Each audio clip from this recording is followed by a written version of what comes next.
ചേന ഇഷ്ടമാണ് എല്ലാവർക്കും. അപ്പോൾ ചേന വേവിക്കാമെന്ന് വിചാരിച്ച് അപ്പോൾ ചേനയെല്ലാം പറിച്ചുകൊണ്ട് നല്ലതായിട്ട് വൃത്തിയായിട്ട് കഴുകി തൊലിയെല്ലാം ചെത്തിക്കളഞ്ഞ് അത് പീസാക്കി എടുത്ത് കഴുകി വൃത്തിയാക്കി അവിടെ വെച്ച് അപ്പോൾ അതിനുശേഷം ഒരു പാത്രം അടുപ്പത്ത് വെച്ച് ആവശ്യമുള്ള വെള്ളം ഒഴിച്ച് വെള്ളം തിളച്ചപ്പോൾ ചേന അതിനകത്തേക്കാക്കി ഒരു അരമണിക്കൂറോളമായിട്ടും ചേന വേകുന്നില്ല.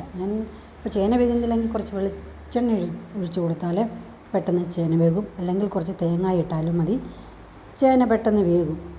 എന്നിട്ടും വെന്തിട്ടില്ല ചേന. അപ്പോൾ പിന്നെ വീണ്ടും ഞാൻ കുക്കറിനെ ആശ്രയിച്ചു. അപ്പോൾ കുക്കർ എടുത്തുകൊണ്ടൊന്ന് അതിലേക്ക് ചേന അങ്ങോട്ടാക്കിയിട്ട് വെച്ച് 2 വിസിൽ കഴിഞ്ഞപ്പം ചേന നന്നായിട്ട് വെന്തു. അപ്പം ചേന നല്ല ഹെൽത്തി ഫുഡാണല്ലോ. അപ്പോൾ അങ്ങനെ ചേന വേവിച്ചാണ് ബ്രേക്ക്ഫാസ്റ്റ് കഴിച്ചത്. അപ്പോൾ ചേന വേവിക്കുമ്പോൾ എളുപ്പം വേകാൻ വേണ്ടി കുറച്ച് വെളിച്ചെണ്ണ ഒഴിക്കുക, അല്ലെങ്കിൽ കുറച്ച് തേങ്ങ ചിരണ്ടിയതിടുക, അല്ലെങ്കിൽ കുക്കറിൽ വേവിക്കുക. കുക്കറിലാകുമ്പോൾ 2 വിസിൽ മതി, പെട്ടെന്ന് വേകുകയും ചെയ്യും. നമുക്ക് സമയവും ലാഭിക്കാം, ഗ്യാസും ലാഭിക്കാം. ഓക്കെ.